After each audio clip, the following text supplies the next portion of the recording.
ప్రార్థనాపూర్వకంగా ఉన్నాం. స్తోత్రం నాయన, పరిశుద్ధుడా, దయగలిగిన కృపగలిగిన దేవ, నీ స్తోత్రాలు చెల్లిస్తున్నాము ప్రభా. ఈ సమయంలో మీరు మాట్లాడి మమ్మల్ని బలపరచండి. రావాల్సిన వారిని త్వరపెట్టి తీసుకురండి. మీ మాటల ద్వారా మాకు కావలసిన శాంతి, సమాధానము, నెమ్మది కుటుంబాల్లో మీరు అనుగ్రహించి మమ్మల్ని బలపరచమని యేసు నామమును బట్టి అడిగి వేడుకుంటున్నాము తండ్రి. ఆమేన్. పరిశుద్ధ లేఖనంలో నుండి దేవుని వాక్యాన్ని మనం జ్ఞాపకం చేసుకుందాము. ప్రకటన గ్రంథము 5వ అధ్యాయము 6వ వచనం చదువుదాం.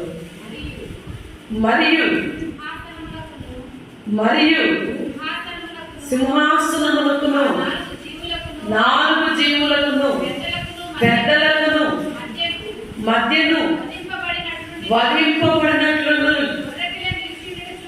గొర్రె పిల్ల నిలిచేయుట చూచితిని. ఆ గొర్రె పిల్లకు చూడండి, ఆ గొర్రె పిల్లకి 7 కొమ్ములను, ఆ కనులు భూమి అంతటికి పంపబడిన దేవుని 7 ఆత్మలు ఆయన వచ్చి సింహాసనమందు ఆసీనుడైన వారి కుడి చేతిలో నుండి ఆ గ్రంథమును తీసుకొని వచ్చాడు. గొర్రె పిల్లకి ఏమివ్వబడినమ్మా? 7 కొమ్ములు, 7 కనులు. ఇవి భూమంతటిని ఏం చేస్తున్నాయంటే సంచరిస్తూ ఉన్నాయి. దేవుని యొక్క 7 ఆత్మలు భూమిని అంతటినీ కూడా చూస్తూ ఉన్నాయని దేవుని వాక్యంలో మనం చూస్తూ ఉన్నాం. అయితే ఈ యొక్క కొమ్మును మనం జ్ఞాపకం చేసుకుంటే ఆయనకు 7 కొమ్ములు ఇవ్వబడ్డాయి. కొమ్ము అంటే శక్తి ఆయనకి ఇవ్వబడింది. ఆయనకు అన్నిటి మీద అధికారం ఇవ్వబడింది. అన్నిటిలో శక్తి కలిగిన వాడై ఉన్నాడు. దేవాది దేవుడు తన ప్రియ కుమారుడికి ఈ లోకంలో పంపించినప్పుడు ఆయన ఇచ్చి పంపించినవి మనం దేవుని వాక్యంలో చూస్తూ ఉన్నాం. ఎవరైనా కానీ గొర్రె పొట్టేళ్ళకు ఉంటాయా, పిల్లలకు ఉంటాయా కొమ్ములు? చూడండి, దేవుని యొక్క గొర్రె పిల్ల, దీనికి 7 కొమ్ములు ఇవ్వబడినాయని, 7 కనులు ఉన్నాయని, ఇవి భూమి అంతటిని సంచరించిన దేవుని 7 ఆత్మలని దేవుని వాక్యంలో మనము చదువుతూ ఉన్నాం. 1వ రాజుల గ్రంథంలో మనము జ్ఞాపకము చేసుకున్నట్టయితే 1వ రాజుల గ్రంథము 1వ అధ్యాయము 51వ వచనాన్ని మనం జ్ఞాపకము చేసుకుందాం. సొలొమోనుకు భయపడి చూడండి, సొలొమోనుకు భయపడి బలిపీఠపు కొమ్ములు పట్టుకొని రాజైన సొలొమోను కత్తి చేత చంపకుండా చూడండి, దేవుని వాక్యములో మనము జ్ఞాపకము చేసుకున్నట్టయితే ఆదోని అని చంపుతానని సొలొమోను ఎప్పుడైతే ఆలోచన చేశాడో, ఆదోనియాకు తెలిసిన వెంటనే ఇతను వెళ్ళి బలిపీఠము కొమ్ములు పట్టుకున్నాడంట. బలిపీఠము కొమ్ములు ఎప్పుడైతే పట్టుకున్నాడో సొలొమోను ఏమనుకున్నాడంటే ఇంక అతన్ని చంపను. ఇంకా కింద వచనాల్లో మనం చూస్తాం ఆ మాటలు. చంపకుండా తన ఇంటికి పంపించి చేసినట్టుగా మనం ఆ మాటల్లో మనం చూస్తూ ఉన్నాం. చదువమ్మా. ఇలాగ సెలవిచ్చును, అతడు అయోగ్యులుగా అమ్మగలుచున్న తల వెంట్రుకల్లో యోగ్యునిగా అగపరుచుకున్న ఎడల తల వెంట్రుకల్లో ఒక్కటైనను క్రింద పడదు గాని అతని యందు ఏదైనా దోషము కనబడిన ఎడల అతనికి మరణ శిక్ష వచ్చునని సెలవిచ్చి బలిపీఠం యొద్దకు అతన్ని పిలవనంపించిన దేవుని వాక్యాన్ని మనం జ్ఞాపకము చేసుకున్నట్టయితే సొలొమోను అంటున్నాడు, అతడు యోగ్యమైన వాడైతే అతడికి ఏ అపాయము ఉండదు. వెంట్రుక, తలలో వెంట్రుక కూడా ఒకటైనను రావదు. అతడు ఏదైనా కానీ చెడ్డ పని చేసి, అతడు ఏదైనా కానీ క్షమాపణ లేకుండా, అతడు ఏదైనా కానీ ఏ విషయంలో దోషిగా ఉంటే అతనికి మరణశిక్ష విధిస్తానని దేవుని వాక్యంలో మనం చదువుతా ఉన్నాం.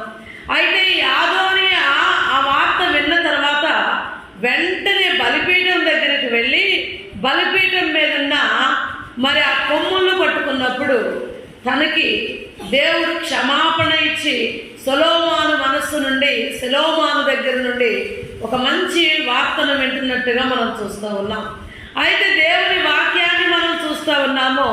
దేవుని యొక్క మాటను చూసినట్టే ఈ కొమ్ము రక్షణకు సాదృశ్యమై ఉంది. లేకపోతే అదోనియా అక్కడ చనిపోయేవాడే. అదోనియా రక్షించబడ్డాడు. ఎందుకంటే దేవుడు 7 కొమ్ములు ఆ గొర్రెపిల్లకి ఇచ్చారు. ఎవరైతే ఆ గొర్రెపిల్ల రక్తంలో కడగబడతారో, ఎవరైతే ఆ గొర్రెపిల్ల విషయంలో శ్రద్ధ కలిగి ఉంటారో, ఎవరైతే ఆ గొర్రెపిల్ల యొక్క భారము ఆలోచన కలిగి ఉంటారో వారు రక్షించబడతారని దేవుని వాక్యంలో మనం చూస్తూ ఉన్నాం. ఈ అదోనియా రక్షించబడినట్టుగా దేవుని వాక్యంలో మనం చదువుతూ ఉన్నాం. ఏప్రిల్కి రాసిన పత్రిక 7వ అధ్యాయము, ఏప్రిల్కి రాసిన పత్రిక 7వ అధ్యాయం 25వ వచనం ఒకసారి చదువు.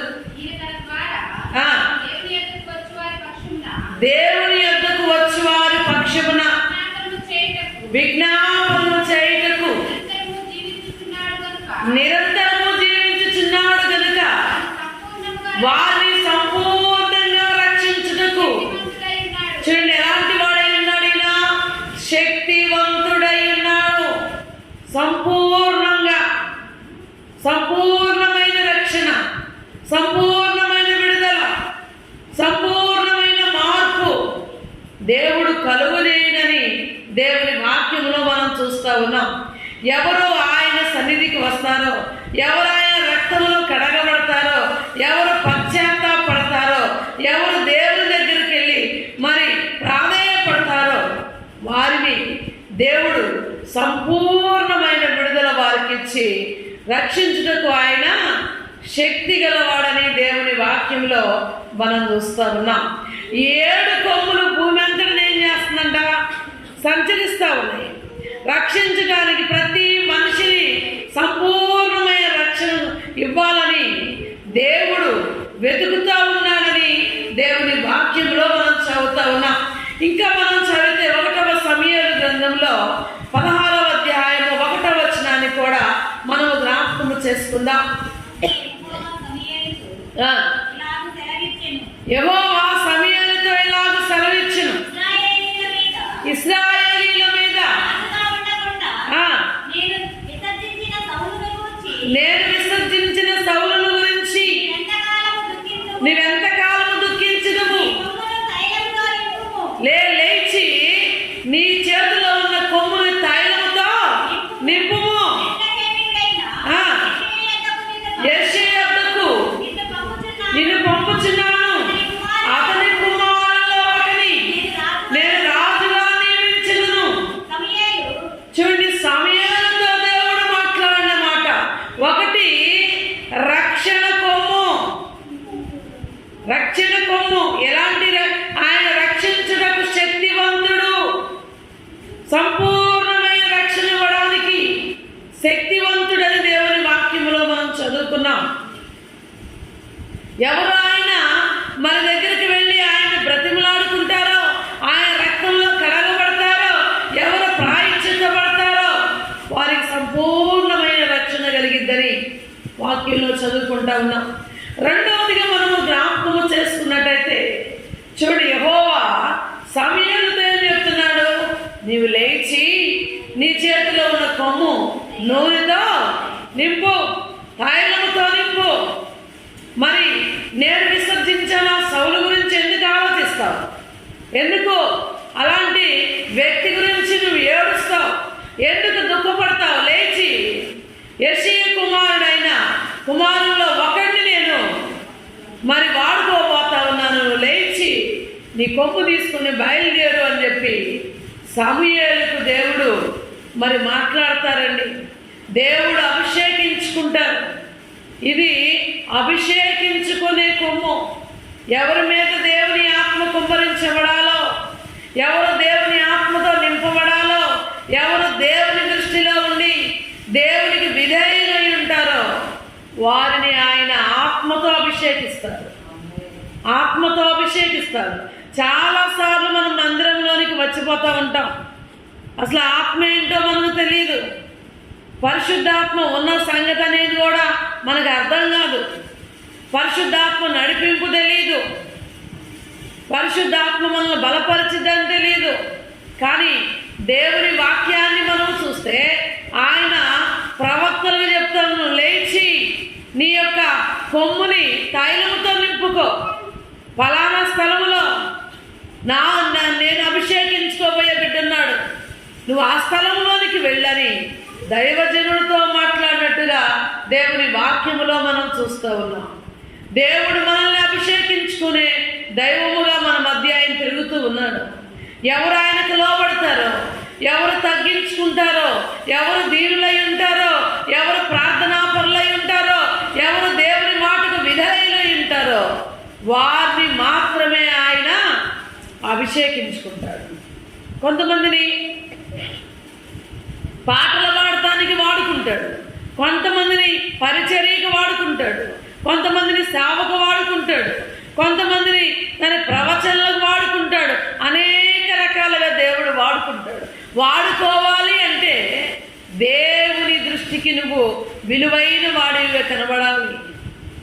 దేవుని దృష్టికి సౌలు ఎలా ఉన్నాడు? దేవుని దృష్టికి విలువైన వాడిగా ఉన్నాడా? దేవుడు చెప్పినట్టు విన్నాడా? అహంకారిగా ఉన్నాడు, గర్వంగా ఉన్నాడు, దేవుని మాటని వినేవాడుగా లేడు, రాజ్య పరిపాలన సరలేదు. కాబట్టి సౌలును విసర్జించాడు దేవుడు. దావీదును అభిషేకించుకోవడానికి ప్రవక్తని సిద్ధపరచుకున్నాడు. అయితే దేవుని వాక్యం యోహాను సువార్తను మనం చూస్తాము. యోహాను సువార్త 16వ అధ్యాయము 4-7 వచనాన్ని మనం ఒకసారి జ్ఞాపకం చేసుకుందామా? మీతో సత్యమును చెప్పుచున్నాను,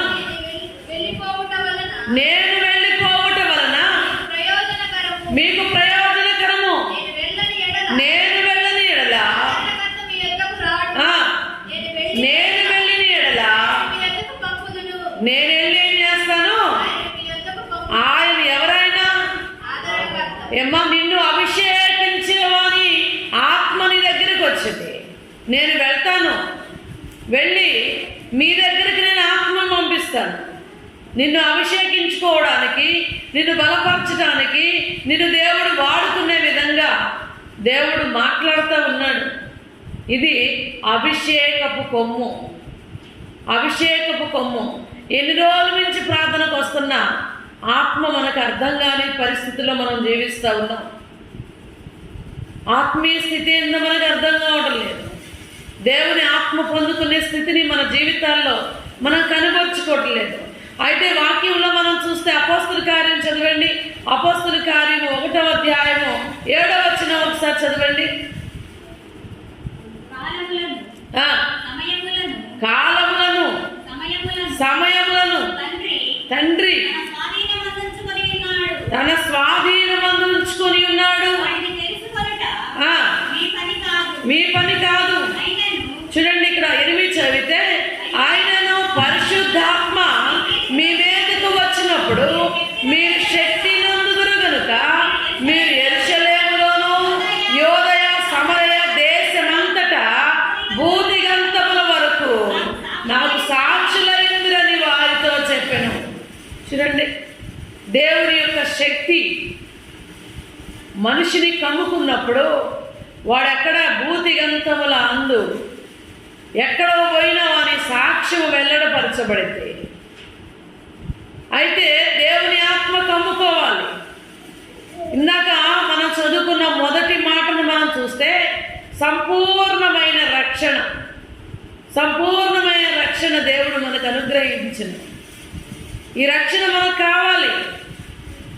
చాలామంది రక్షణ సంపూర్ణంగా దేవుని సన్నిధిలో పొందరు. అయితే రెండవదిగా చూస్తే అభిషేకం కావాలి. ఈ అభిషేకం ఎలా రావాలి? దేవుని వాక్యంలో పరిశుద్ధాత్మ మీ మీదకు వచ్చినప్పుడు ఏమి రావాలంటే మన మీదకి పరిశుద్ధాత్మ రావాలంటే మనం ఎలా ఉండాలి? దీనులమై సంపూర్ణమైన విడుదల పొందుకునే వారిగా దేవుని ఎదుట మనం కనబరుచుకొని, దేవుని ఎదుట మనం తగ్గించుకొని, దేవుని ఆత్మను పరిపూర్ణంగా మనం సంపాదించుకోవాలి. అప్పుడే దేవుని వాక్యము మనం చదువుతున్నాం కదా, అక్కడ అంటున్నాడు చూడండి, మనం చదివినట్టయితే యెరూషలేములో అయినప్పటికైనా యోదయ సమరయ దేశమంతటా ఎక్కడున్నా సరే, ఏ ఊర్లో ఉన్నా, ఏ ప్రాంతంలో ఉన్నా, ఏ స్థలంలో ఉన్నా, పరిశుద్ధాత్మ తాకిడి నీకు జరిగితే, పరిశుద్ధాత్మ నిన్ను కమ్ముకుంటే, పరిశుద్ధాత్మ అనుభవం నువ్వు పొందుకుంటే నీవు దేవునితో ఒక మంచి సంబంధాన్ని కలిగి ఉంటావు. అందుకని మీరు శక్తి నొందుదురు. దేన్నైనా జయించుకుంటాం, దేన్నైనా జయించుకొని సాక్ష్యాన్ని నిలబెట్టుకుంటాం. ఇవాళ పరిశుద్ధాత్మ లేదు కనుకే, పరిశుద్ధాత్మ అనుభవం లేదు కనుకే అనేక విషయాల్లో పొందుకున్న రక్షణను పాడు చేసుకుంటున్నారు. చాలామంది దేవుడు పిలుచుకున్నాడు, తన యొక్క కుమారుడుగా కుమార్తెగా తన యొక్క పిల్లలుగా దేవుడు పిలుచుకొని తన ఏర్పాట్లో దేవుడు ఆయన కృప నింపితే దాన్ని పోగొట్టుకొని ఆ శక్తిని పొందుకోలేని వారిగా ఉంటున్నారు. దేవుని వాక్యంలో చూస్తున్నాం. అందుకే మన సాక్ష్యాలు సరిగా ఉండడం లేదు. వాక్యంలో ఏమంటున్నాడు? పరిశుద్ధాత్మ అనుభవంలోనికి నువ్వు వెళ్తే దాని శక్తి ఏందో నీకు అర్థమైంది. ఎప్పుడైతే ఆ శక్తి నువ్వు పరిపూర్ణంగా పొందుకుంటావో అప్పుడు నీ సాక్ష్యాన్ని ఎక్కడున్నా సరే నువ్వు జాగ్రత్తగా కాపాడుకుంటావని దేవుని వాక్యములో మనం చూస్తా ఉన్నాం. మూడవదిగా మనం చూస్తే ఇర్మియా గ్రంథము 2వ అధ్యాయము 13వ వచనమును చూస్తే ఇది దాహము తీర్చే కొమ్మంట. చూడండి,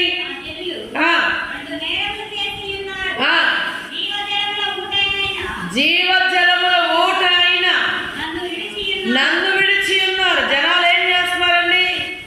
జీవజల ఊట అయిన ఆయన్ని విడిచిపెట్టేశారు, వాక్యాన్ని విడిచిపెడుతున్నారు. చాలా మంది దేవుణ్ణి విడిచిపెడతా ఉన్నారు. ఆచారాల ప్రకారము నామకార్థమైన భక్తి చేస్తూ ఉన్నారు. వారి ఇష్టానుసారంగా వారికి ఇష్టమైనప్పుడు వాళ్ళకి ఇష్టం వచ్చినట్టుగా నడుచుకుంటున్నారు. అందుకే జీవజల ఊటను ఏం చేస్తున్నారంటే వాళ్ళు పొందుకోలేకపోతున్నారు. ఈ జనులు విడిచిపెట్టేశారు. వాక్యానుసారమైన జీవితం లేదు, వాక్యానుసారమైన బ్రతుకులు లేవు, వాక్యానుసారమైన నడవడి లేదు. ఈ యొక్క ఓటను పోగొట్టుకుంటూ ఉన్నారు. ఎన్ని వాక్యాలు వింటున్నామండి ఈ రోజుల్లో, యూట్యూబుల్లో, రేడియోల్లో, టీవీల్లో, ఎక్కడ చూసినా వీధికి ఒక చర్చి. ఎంతమంది సేవకులు దేవుడు ఏర్పరచుకున్నారు. ఎన్నో సత్యాలు మనం వింటున్నాం, కానీ దాని ప్రకారం జీవించడం లేదు. వాక్యానుసారమైన జీవితం లేదు, వాక్యానుసారమైన బ్రతుకులు లేవు. ఈ జనులు ఏం వదిలిపెట్టారంట? జీవజల ఊటని. ఆయన దాహము తీర్చడానికి వచ్చారు, దప్పిక తీర్చడానికి, మన యొక్క పాప శాపాల నుండి విడిపించి సరైన వారిగా దేవుడు మనల్ని బ్రతికించడానికి వస్తే ఆ ఊటను పోగొట్టుకుంటున్నామంట. చూడండి, అక్కడ యోహాను సువార్త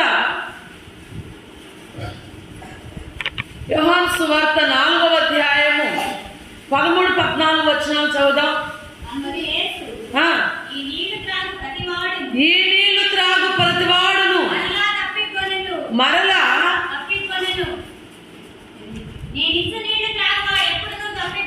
చూడండి, అక్కడ ఏమంటున్నాడు? నేను ఇచ్చే నీళ్ళు తాగావనుకో నీవెప్పటికి మరలా, మరి నువ్వు ఏర్పాటు చేసుకుని నీవు సంపాదించుకునేవన్నీ కూడా నీ దప్పిక తీర్చవు. అయితే నేనిచ్చిన నీళ్ళు నా ఓటు దగ్గరికి నువ్వు వస్తే నీకెన్నడైక దప్పిక కాదు అని దేవుని వాక్యంలో మనం చదువుతా ఉన్నాం. దేవుని వాక్యము నిన్ను బలపరిచింది, నీ పాపము నుండి విడిపించి పరిశుద్ధమైన వ్యక్తిగా నిన్ను మార్చి ఆయన నీ జీవితంలో అద్భుతంగా నీ యొక్క దప్పికను తీర్చేవాడిగా ఉంటాడు. వాళ్ళ చాలా మంది జీవితాల్లో ఏ దప్పిక కలిగి ఉంటున్నారండి? ధనమో లేకుంటే ఏదో కుటుంబ సమస్యలో ఇంకా ఈ లోకంలో ఉన్న పాపపు దాహంతో పరిగెత్తూ ఉన్నారు. ఈ పాపపు దాహములన్నిటినీ దేవుడు తన శిలువలో విరిచివేసి నీకు పరిపూర్ణమైన విడుదల ఇవ్వడానికి ఆయన పరిశుద్ధమైన నీటి ఓటని దేవుడు నీకు అనుగ్రహించి నిన్ను బలపరిచేవాడిగా ఉన్నాడు. అందుకే ఆమె వచ్చింది, ఆమె కూడా నీటి కోసమే యాకోబు బావి దగ్గరకు వచ్చింది. కడవ తీసుకొని ఒక కుండ తీసుకొని యాకోబు బావి దగ్గరకు వచ్చింది. ఆమె కూడా నీటి కోసమే. కానీ ఆమె తెచ్చుకునే నీళ్లు ఆమె దప్పిక అవుతానే ఉంటాయి. కానీ ఈయనేమంటున్నాడు, నేను ఇచ్చి నీళ్లు తాగితే నువ్వెన్నడూ దప్పిక కొనవు. అది నిన్ను ఆత్మీయ స్థితిని బాగు చేసిద్ది, నీ చీకటి బ్రతుకును బాగు చేసిద్ది, నువ్వన్ని విషయాల్లో బాగుపడతావు. నువ్వు ఇప్పుడు తీసుకెళ్ళావంటే నీళ్లు మళ్ళీ రేపు రావాలి, కానీ నేనైతే నీ ఇంటికి జీవజలనదులను పంపిస్తాను. నువ్వెన్నడూ దప్పిక కొనవు. కనుక నిజమైన ఓటు ఉంది, అదే ప్రభు అయిన యేసుక్రీస్తు. యేసుక్రీస్తును నమ్మినవాడు, యేసుక్రీస్తును విశ్వసించిన వాడు, ఆయన యందు ప్రేమ కలిగిన వాడు ఎప్పుడు ఏ విషయంలో దప్పిక కొనడం, మన ఆత్మీయ దాహాన్ని తీర్చేవారు యేసుక్రీస్తు అని దేవుని వాక్యంలో మనం చదువుతా ఉన్నాం. ఇంకా మనం చదివిన 4వ యెహోషువ గ్రంథంలో ముగిస్తాను చూద్దాం. యెహోషువ గ్రంథము 6వ అధ్యాయము 5వ వచనం ఒకసారి చదువుమా.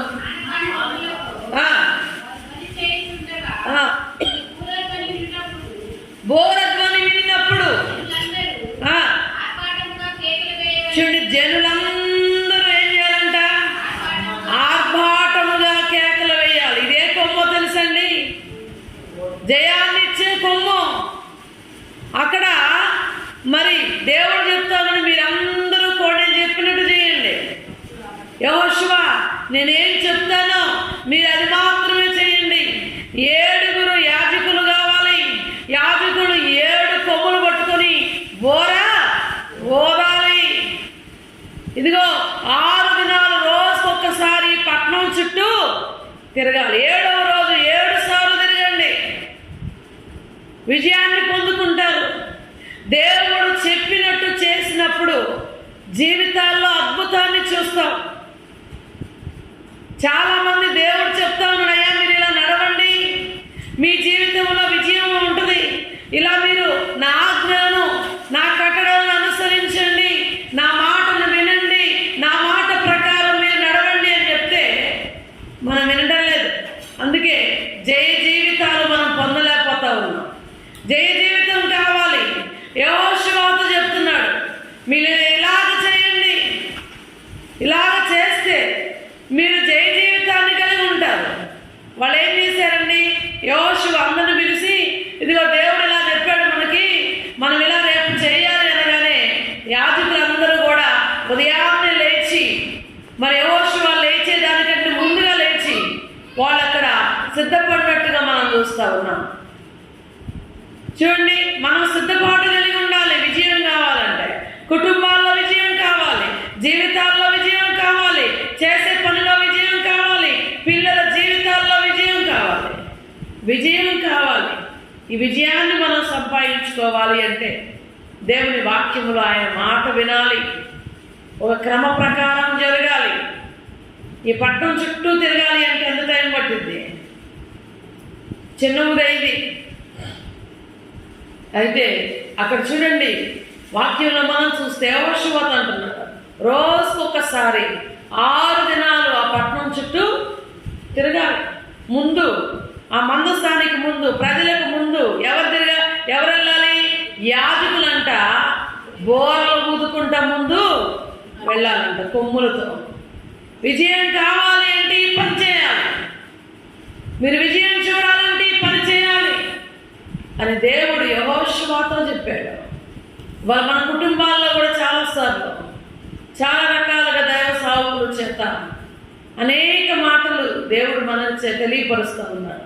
మీ కుటుంబాలు విజయవంతంగా ఉండాలి అంటే, మీ జీవితాలు విజయవంతంగా ఉండాలంటే ఇలా చేయండి, ఇలా ఉండండి, ఇలా నడవండి, ఇవి నేర్చుకోండి, వీటి ప్రకారం జీవించండి అని చెప్పాడు.